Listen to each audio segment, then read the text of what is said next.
আসসালামু আলাইকুম, নতুন একটা ভিডিও নিয়ে হাজির হলাম। আর আজকের ভিডিওটি হচ্ছে স্যামসাং নোট 10 লাইট। আপনারা দেখতেই পাচ্ছেন ক্যামেরার যেই গ্লাসটা আছে সেটা কিন্তু জলীয় বাষ্পের মতো ঘোলা হয়ে গিয়েছে। মূলত এই সেটটা পানিতে পড়ে গিয়েছিল, এই যে পানির অস্তিত্ব দেখা যাচ্ছে।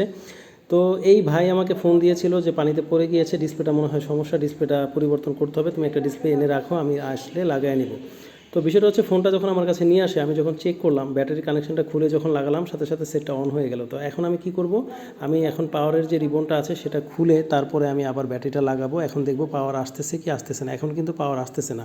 তো এখন আমি আবার পাওয়ারের যে রিবনটা আছে সেটা লাগালেই কিন্তু এই যে দেখতে পাচ্ছেন পাওয়ার চলে আসছে। দ্যাট মিন্স পাওয়ারের যে বাটনটা আছে সেটাই কিন্তু প্রবলেম।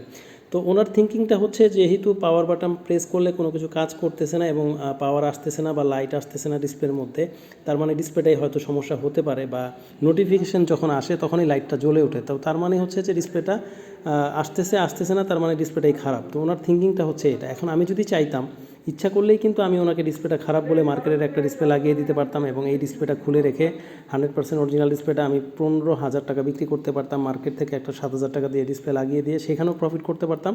এখানেও কিন্তু আমার 15,000 টাকা ডিসপ্লেটা আমার কাছে থেকে যেত।